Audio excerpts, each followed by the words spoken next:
Hello everybody అందరికీ నమస్తే అండి. ఇక్కడ చూస్తున్న గేదె వచ్చేసి మనకి థ్రాల్ లాక్టేషన్‌లో ఉంది. ఇప్పుడే డెలివరీ అయిందండి. మనకి 2 గంటల ముందు ఆ టైంలో అయితే డెలివరీ అయింది. చూసుకోవచ్చు హెవీ సైజ్ అండి. ఫుల్ అంటే ఫుల్ సైజ్ గేదె. అంటే వెడల్పులో ఉంది, మీకు బాడీ విషయంలో కూడా ఉంది, పొడుగు విషయంలో కూడా ఉందండి. మనకి లాక్టేషన్ వచ్చేసి థ్రాల్ లాక్టేషన్. మనకి మిల్క్ కెపాసిటీ వచ్చేసి మనకి 20 లీటర్లు ఎబోవ్ అని చెప్తున్నారు. మనకి 20 లీటర్ల వరకు అయితే రావచ్చు. మిల్క్ అయితే ఎంత వస్తుందో, దీని ధర ఎంత పెట్టొచ్చు అనేది కూడా మీరైతే కామెంట్ రూపంలో నాకైతే తెలపండి. దీని ధర అయితే వాళ్ళు చెప్పడం అయితే మనకైతే 3 లక్షలు చెప్తున్నారండి. మనకి వచ్చే ధర అయితే మనకి 170, 180, 2 lakhs బిలో అయితే రావచ్చు అండి.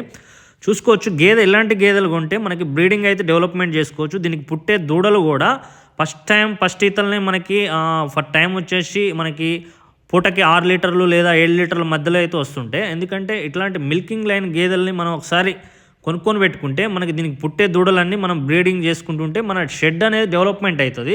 అది చూసుకోనండి గేదెని ఎప్పుడు